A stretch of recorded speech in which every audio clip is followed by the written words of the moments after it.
Wonderful people, viewers and subscribers, so I welcome you all to this episode of the people who sent Mazi Nnamdi Kanu to Sokoto prison or Sokoto Correctional Center. Mazi Nnamdi Kanu, according to the letter here, the ball is in your court. Ndi Igbo, we remember this day. Lawmaker tells Bola Ahmed Tinubu. And who still remember this lawmaker by name Obiagocha, who is always out there when Mazi Nnamdi Kanu was still in DSS, appearing before the court? Just like what I said about Abaribe. All this while, I'm right, I'm not wrong. All these ones are being championed, paid to monitor Mazi Nnamdi Kanu's movement. Even they will even go to hear from him so that they will know how to, prepare for their next action against Mazi Nnamdi Kanu. That's exactly what they use Obiagocha to do. Obiagocha followed Mazi Nnamdi Kanu from day 1 of 2021, or rather, maybe he entered into the system, into the Bege, around 2023, if I'm not mistaken, or 2022. Begin following Mazi Nnamdi Kanu up. Obiagocha was really signed to make sure that Mazi Nnamdi Kanu went into correctional center. Let me shock you guys in case you don't know. Obiagocha is the one who instructed Mazi Nnamdi Kanu, or rather, he reasoned with Mazi Nnamdi Kanu on how to handle his lawyers. Based on that, the lawyers have a lot of saboteurs inside. This is the man who told Nnamdi Kanu to let all the lawyers be, that he is wise and educated enough to defend himself. And he gave him some quotation from the constitution and give him assurance as a member representing Isikwano and Isikwato, which where Mazi Nnamdi Kanu falls into. He gave him that quotation as a House of Rep member that let him go and defend himself, that nothing did happen. He gave Mazi Nnamdi Kanu wrong advice. Despite the fact that I know, even Mazi Nnamdi Kanu, even if you don't drop the lawyers, the charges have, the judgment have already been written and kept, waiting for the day somebody who will summon courage to deliver that judgment. But he had got Mazi Nnamdi Kanu wrongly. The day Mazi Nnamdi Kanu was sentenced on on the 20th of November, if I'm not mistaken, 2025. Obiagocha were nowhere close to High Court that day. Let me surprise you.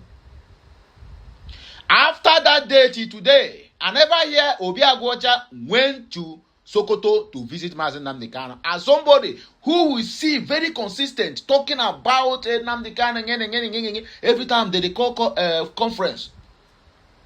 If you are from Abia State, mark this man. If you contest any election, if there is any in Biafra land, everybody should boycott him. This is green snake under green grass. So after many months down the line, this is when he now come outside to say something about Nnamdi Kanu. God have mercy. Okay, I have given my message. Obiagocha is one of those who escorted Mazi Nnamdi Kanu to prison gate. He is a House of Rep member representing Nnamdi Kanu in the constituency where Nnamdi Kanu comes from. So he's among those who escorted him to Sokoto prison and turned their back on him. Okay, another headline here is Tinubu's assent to Electoral Act expected. Victor Ume. I'm not bringing Nigerian politicians news to you just because I want to dab into their politics, no. Or just because I enjoy what they are doing there, no. I am bringing this thing to show you because anywhere I see most of these people, most of all these our Igbo politicians or Igbo useless elders, I will always bring them to you to show you the level of crying these people are crying every day. They are shedding tears every day. What they are in that so-called National Assembly are just errand boys. Once they get there, they don't have anything to say. Victor Ume, as expected, is supposed to be among the opposition voices. Tinubu have signed the Electoral Act into law. What did they sign? Nobody know. But all the opposition, including this one now, where they call Victor Ume, all of them, they don't fold their arms. We have been defeated. Rufai Hussein said that opposition is dead in Nigeria. There's no any party that is opposition to APC. So let their cry continue while we are doing our own thing. Last, everybody must collect update. Anyway, let me not waste much time. Let us go straight to the reason why we are here. Or rather, let us read the news, not go straight to the reason why we are here. The reason why we are here have already been established. So let us read the article we have before us here. I think I have been making that mistake. Let us go straight to the reason why we are here. The reason have been made open and it have been established. Okay, like, share, comment, and subscribe. The lawmaker representing Isikwano or Ikwano, Umuahia North and Umuahia South federal constituencies in the House of Representatives, Obi Agwocha, has urged Igbos to rally behind the leader of the indigenous people of Biafra, IPOB, Nnamdi Kanu. This was contained in a statement posted on the X profile of Kanu's lawyer, Aloy Ejimako. Agwocha stated that Igbos will no longer accept second-class citizens status in Nigeria. The lawmaker was reacting to the recent statement made by Eze Obunechendo of Ezema Olu Kingdom in the Zago local government area of Enugu State. Igwe Lawrence Chikezie Agbabuzu. Okay, Agubuzu. Agubuzu openly asked Bola Ahmed Tinubu to release Nnamdi Kanu and return him to Kenya or the United Kingdom if they are not comfortable with his presence in Nigeria. Reacting, Agwocha applauded the monarch for his courage. He stated that true leadership is not about keeping quiet to stay comfortable, but about truth-telling, courage, and the dexterity to stand up for the people when it matters the most. As Mazi Nnamdi Kanu's primary representative, I have remained firm and consistent at representing and advocating for his cause and calling for a quicker yet sustainable political solution towards his unconditional release from detention. I stand fully with a bold and courageous invocation by our royal father, Igwe Agubuzu. It is refreshing to note a respected elder like him speaking up without fear or intimidation or contradiction, reminding every conscious that justice, equity, and fairness are not selective. It is self-evident and constitutionally guaranteed to every Nigerian citizen. We are all equal under the law, my brothers and sisters across Igbo land and beyond. This is truly our moment of renewed hope, when men of such stature raise to demand for what is right and just. It should fire us up more. Let's rally stronger now, more than ever, behind Mazi Nnamdi Kanu's potential release from detention. The ball is truly in your court now, Bola Ahmed Tinubu. I pray that you do not lose sight of this glorious moment. Justice delayed is justice denied. Very soon, we will surely remember.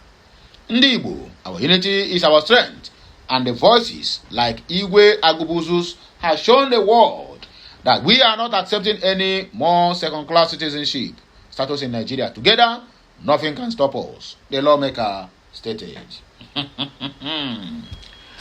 Okay, let me not talk too much. I know everything still boils down to 2027 general selection. Now we don't organize what they call a City Boys Movement Southeast chapter, using all our iflefus. They are the call say billionaires, jumping up and down, wearing agbada and shouting, say Jagaban on your mandate. On your mandate, my brother, if you fall, if you no break your hand and leg, make a no waiting caution. Tinubu's assent to Electoral Act expected Victor Ume. The senator representing Anambra Central, Victor Ume, on Thursday said Bola Ahmed Tinubu's decision to sign the Electoral Act Amendment Bill of 2026 into law was not surprising, noting that the legislative process clearly pointed to that outcome. Ume, who spoke on Channels Television Sunrise daily program, said the political and the legislative dynamics surrounding the bill made the president's assent inevitable. There is no surprise that it will be so. Anybody who was expecting the president not to assent to the bill is perhaps not honest to himself or herself. The whole process was predicted to the end this way, and that is what you have seen, he said. He added, seeing what played out both in chambers of the National Assembly, the one will be expecting that at the end, the president will veto the National Assembly or say that he doesn't want to assent to the bill. because everything was tailored to meet a certain end.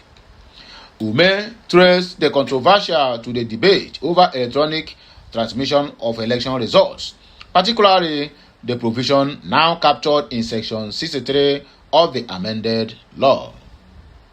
According to him, although INEC's guidelines for the 2023 general elections required electronic transmission, the law itself did not explicitly provide for it. He noted that dispute arises from the 2023 polls, especially claims of glitches affecting the presidential selection, resulted in litigation that eventually reached the Supreme Court. Ume said the Apex Court had that electronic transmission was not expressly recognized by the Act, even though INEC had the power to prescribe the mode of transparent results.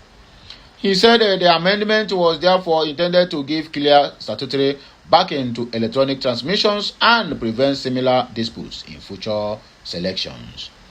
Reflecting on proceedings on the National Assembly, Ume said the Senate initially passed a version similar to the 2022 provision, while the House of Representatives adopted mandatory electronic transmission based on recommendations from joint committees.